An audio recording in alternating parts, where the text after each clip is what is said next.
Hi everyone, it is Carla theBubblelush, and today I'm going to be answering some of the questions that you guys have sent me. I think I found them all, and some of them pertain to like my birth plan and what my husband and I are looking forward to after the birth, and those I'm going to save for a Q&A later on. Other than that, if I don't address your question today, it probably got lost somewhere in my email, so feel free to send it to me again, and I'll include it in upcoming Q&A videos. Okay? So, the one hands down I got the most was, what is a bubblelush? And really, that name goes back to my husband and I got engaged. For our 5-year dating anniversary, we went to Napa, and one of the last days we were there, he took me on a hot air balloon ride, and then he proposed, and it was super romantic. And so right after that, like literally an hour later, we had this great guided tour and tasting at a champagne vineyard right up the road. So we're in these underground caves and we're drinking this amazing champagne, and I tell the lady how excited I am about this because, you know, I love bubbly. And she goes, "Oh, so you're a bubblelush?" And I go, "Yeah, I guess I am." And so when I got back from that trip, you know, I signed up for all the wedding websites like all bridezillas do, and when I needed to come up with a username, I just did the bubblelush. So that's, I guess that's how I came up with that. When I started YouTube, you know, I wasn't really expecting to make a lot of videos or really be seen by that many people, so I didn't think my username counted. You know, it didn't really matter. But yeah, I guess bubblelush is kind of weird for someone that's trying to conceive. Whatever. Okay, so the second question is, how did you meet your husband?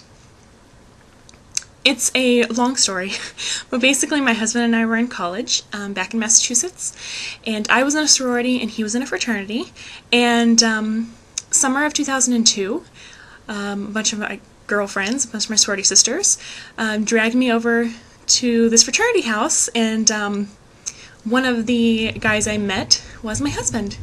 So it was, you know, love at first sight, kind of. And we've been together ever since. What is your occupation? Basically, it's really hard to describe. I'm an environmental engineer, and I think the closest things that people would equate it with is I'm kind of like an EPA inspector.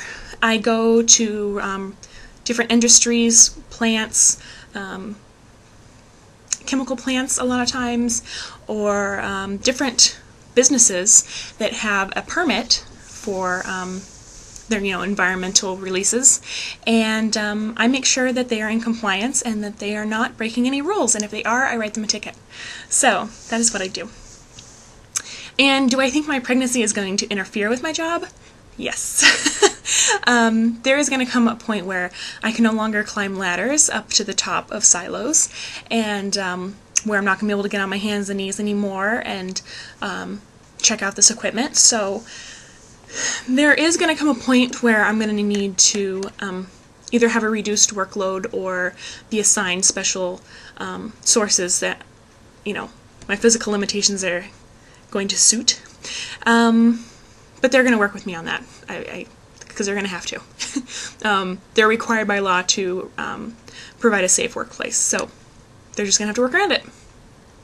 Have I told work yet? No. I'm only like 5.5 weeks along, and probably will not tell them until I have, you know, my like 11, 12-week scan and kind of feel a little safer about everything. How much time are you going to take off work? I will take off as much time as I can. I spent quite a few years as a nanny, and it was for infants. And I know how important creating that bond is, and frankly, you just can't get that time back. So I intend to take off as much time as I can, because I guess, you know, being with my baby is going to be more important, and we can cut back monetarily, but I can't get back that time. So that's where my priority is. When I do return to work, yes, I do plan on pumping. Breastfeeding is extremely important to me, and again, they have to allow me pumping breaks, and I already get 2 20-minute breaks, and I have a lunch break, so we'll make it work. Because again, breastfeeding is extremely important priority to me. Next question is, did you feel the acupuncture treatments helped you conceive, and was it worth the cost and time? When I first started acupuncture treatments, it was twice a week, and usually it was after work, and I'd already had like a 12-hour day, and the last thing I wanted to do was spend another hour at a doctor's office.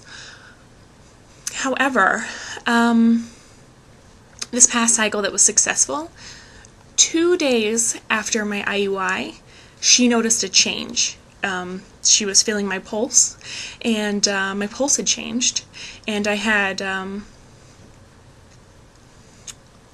different issues with my chi and heat, and she predicted that I was pregnant that cycle, 2 days after my IUI, and every time I went back to her, she was more and more certain that I was pregnant.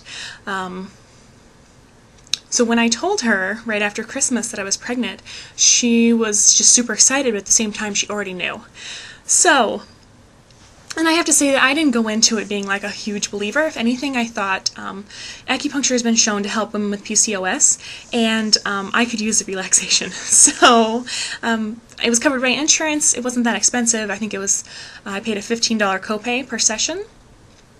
And to me, it was absolutely worth it, just because 2 times a week I had to stop everything.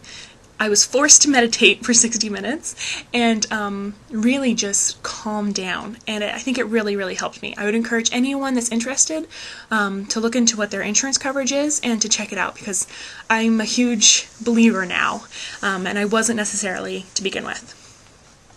And then they wanted to know if I was planning on continuing acupuncture.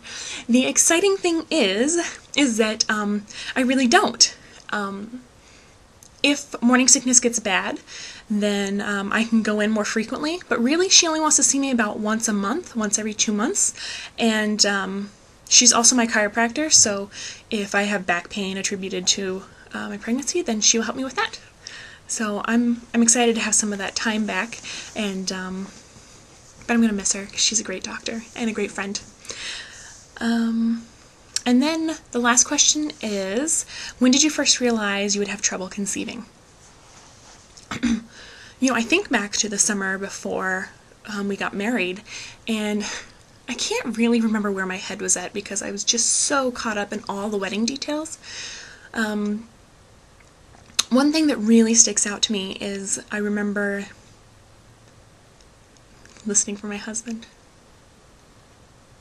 I think it's the dogs eating the cat food.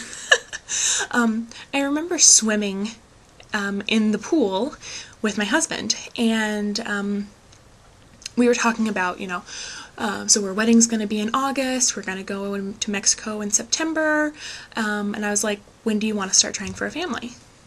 And he was kind of like, whoa there, lady. And I was like, no, seriously, because considering how weird my periods are, it's probably going to take me a while to get regulated after coming off birth control, and I don't think it's going to happen right away. And so we decided that we probably wanted to start getting pregnant in January would be cool. Anytime January and after would be good. And I was like, all right, well, it's going to take me a couple of months to get regulated, so maybe I should go off birth control when we got back from the honeymoon.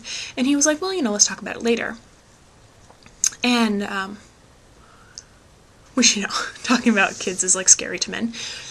So that's when I started looking online and really realizing that I probably had PCOS, and it was probably going to be even harder than I thought.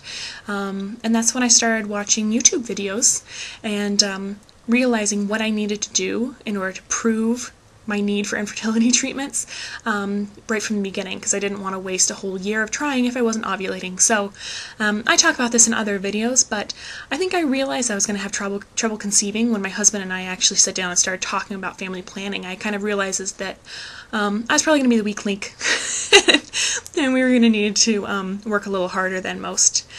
So, thank you so much for all your wonderful questions. Again, I probably missed a couple in emails and messages, so feel free to send them to me again, and I will add them to the list. Thank you so much for being so supportive, and I will talk to you later. Baby dust. Bye, guys.